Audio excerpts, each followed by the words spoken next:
Puji nama Tuhan. Tadi kita sudah bersuka cita, bersorak-sorai. Sungguh saudara, sukacita di dalam Tuhan itulah yang membuat kita mengalami damai sejahtera. Amin. Hidup adalah anugerah. Life by His grace. Itu yang kita alami saat ini. Mungkin kita banyak mendengar peristiwa-peristiwa di media sosial, di televisi, di majalah-majalah. Banyak kejadian yang membuat secara manusia kita merasa khawatir, cemas pasti. Aduh Tuhan, bagaimana ini? Tapi percaya saudara, kalau kita tetap ada dalam anugerah Tuhan, sekalipun kita mengalami hal yang membuat kita khawatir, dengar baik, penyertaan Tuhan sempurna buat kita sekalian. Amin. Allah Bapa merupakan sumber anugerah yang kita terima, dan Yesus Kristus adalah penyalur tunggal anugerah itu. Mari untuk mendasari firman Tuhan pada kesempatan kali ini, kita akan membaca di dalam Roma pasal yang ketiga ayat yang ke-24. Demikian bunyi firman Tuhan. Dan oleh kasih karunia telah dibenarkan dengan cuma-cuma karena penebusan dalam Kristus Yesus. Kita pasti sudah membaca dalam Roma menyatakan bahwa setiap orang telah berdosa dan telah kehilangan kemuliaan Allah. Semua orang, saudara, gak ada yang benar di bawah kolong langit ini sekalipun. Hanya Tuhan kita yang benar. Oleh sebab itu perlunya penebusan dari Tuhan Yesus yang membuat kita mengalami kebebasan dari perbudakan dosa dan mengalami anugerah itu sendiri. Saudara, anugerah yang kita terima, kita nggak bisa bayar dengan uang kita. Kita nggak bisa bayar dengan jasa kita. Karena sebanyak apapun jasa yang kita lakukan, nggak akan pernah bisa menukar dengan anugerah. Oleh sebab itu, dengan kasih-Nya, Tuhan berikan anugerah itu buat kita. Saudara, dalam bahasa Greka, anugerah itu artinya charis, yang mengandung maksud bahwa anugerah itu merupakan suatu kemurahan hati yang dilakukan tanpa menuntut pengembalian. Itulah Tuhan kita, itulah baiknya Tuhan kita. Sehingga tanpa kita melakukan jasa sekalipun, Tuhan tetap kasih anugerah itu buat saudara dan saya. Tapi saudara, ketika kita telah menerima anugerah itu, ada respon yang harus kita kerjakan. Ada hal yang harus kita berikan untuk menanggapi anugerah itu. Apa saja? Yang pertama, hal yang harus kita kerjakan yaitu percaya pada kuasa Tuhan. Kita akan baca terlebih dahulu di dalam Matius pasal yang ke-9 ayat yang ke-13. Demikian bunyi firman Tuhan.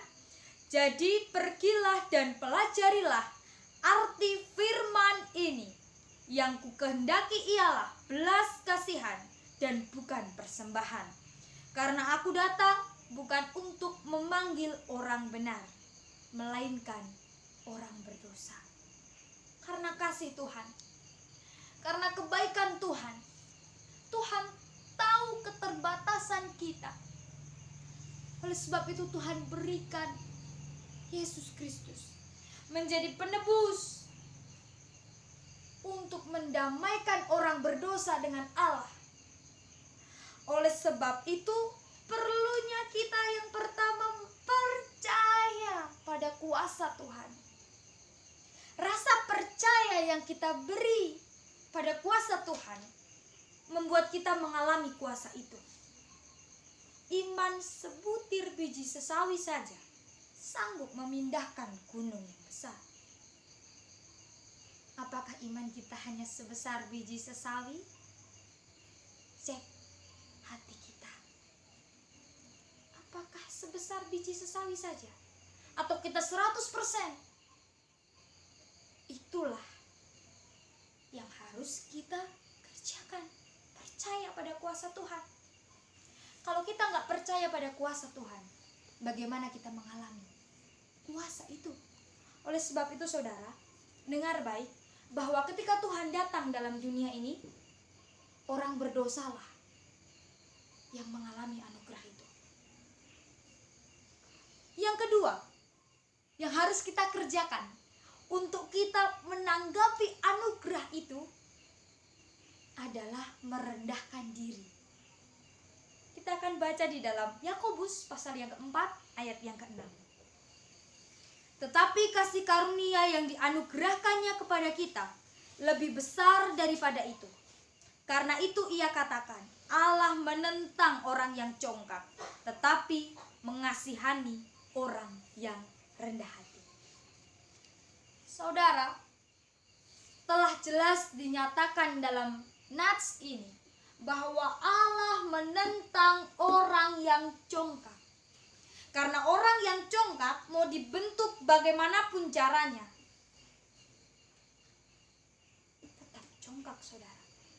Tapi orang rendah hati, itulah yang membuat Tuhan merasa belas kasihan terhadap orang percaya. Sehingga kerendahan hati kita membuat anugerah itu nyata dalam hidup kita, saudara. Tanpa kita sadari, kesombongan yang kita lakukan membuka pintu kehancuran untuk kita sendiri. Mungkin kita berkata, rancangan Tuhan selalu damai sejahtera, bukan suatu rancangan kecelakaan. Memang rancangan Tuhan selalu damai sejahtera. Tapi kenapa orang bisa gagal? Karena dirinya tidak menyertakan Tuhan dalam hidupnya. Tapi kenapa orang percaya bisa jatuh dalam dosa? Karena dirinya merasa, aku bisa, aku punya uang yang banyak, aku mampu lakukan semua. Dengar baik saudara, sebanyak apapun harta kita, sebanyak apapun uang yang kita punya, sia-sia belaka. Tetap rendahkan dirimu di hadapan Tuhan. Biarlah Tuhan yang semakin ditinggikan atas hidup kita. Yang ketiga, yang harus kita lakukan untuk menanggapi anugerah Tuhan, yaitu hidup memprioritaskan Tuhan. Kalau kita hidup memprioritaskan Tuhan, menjadikan Tuhan yang utama dan terutama dalam hidupmu, percaya saudara, apa sih yang Tuhan gak kasih buat engkau? Apa sih yang Tuhan gak berikan buat hidupmu? Kalau hidupmu sudah seturut akan firman Tuhan. Oleh sebab itu, jadikan Tuhan yang utama dan terutama dalam hidupmu. Kalau kita jadikan Tuhan yang utama, kita akan mengalami kedekatan dengan Tuhan. Kalau batang itu gak dekat sama rantingnya, rantingnya ini akan mati. Saudara dengar baik, kalau kita gak nempel sama Tuhan, kita gak akan ngerti maksud Tuhan dalam hidup kita. Makanya banyak yang ngalami, Tuhan kok gak jawab doaku ya, Tuhan kok gak ngerti maksud aku ya, apa Tuhan gak sayang sama aku? Bukan saudara, Tuhan hanya sejauh doamu, Tuhan hanya sejauh kedekatan pribadi engkau dengan Tuhan. Oleh sebab itu, mari prioritaskan Tuhan terlebih dahulu. Selanjutnya akan ditambahkan kepadamu. Matius 6 ayat 33 mengatakan demikian. Percaya pada otoritas Tuhan. Lalu saudara, ketika kita mengerjakan bagian kita, menanggapi anugerah Tuhan, yang pertama kita percaya pada kuasa Tuhan, yang kedua kita merendahkan diri kita di hadapan Tuhan untuk kita mengalami Tuhan dalam hidup kita, yang ketiga kita memprioritaskan Tuhan sehingga kita tahu maksud Tuhan dalam hidup kita. Apakah berhenti sampai di situ? Tidak saudara, terus kerjakan bagianmu. Sampai kapan? Sampai kesudahan zaman itu tiba. Saudara dengar baik, banyak orang di luar kita menyatakan bahwa aku gak layak dipakai Tuhan, aku gak bisa, aku gak mampu loh. Tapi dengar baik saudara, kalau Tuhan mau pakai hidupmu, Tuhan gak butuh riwayat hidupmu, Tuhan gak butuh latar belakangmu. Sejauh apapun engkau melarikan dirimu dari rencana Tuhan, tetap rencana Tuhan itu ada dalam hidupmu. Jangan merasa dirimu gak layak, karena engkau berharga di mata Tuhan. Kau biji matanya Tuhan, kau umat pilihan Allah. Kita harus merasa bahwa hidup kita berharga di mata Tuhan. Saudara, seberapa besar responmu akan anugerah yang Tuhan berikan? Seberapa besar rasa percaya yang kau taruh pada kuasa Tuhan? Seberapa rendah engkau berusaha untuk Tuhan, aku terbatas tanpa engkau. Oleh sebab itu saudara, cek pribadi lepas pribadi kita. Prioritaskan Tuhan dalam hidupmu. Memang saudara, banyak hal yang menggiurkan dalam dunia ini. Tapi tetaplah mengerti bahwa Tuhan adalah segalanya dalam hidup kita. Tuhan yang utama dan terutama dalam hidup kita untuk mengalami anugerah Tuhan.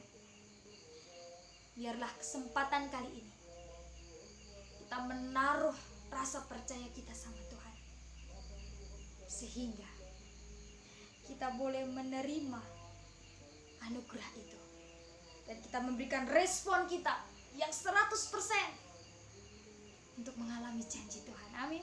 Tuhan Yesus memberkati. Shalom.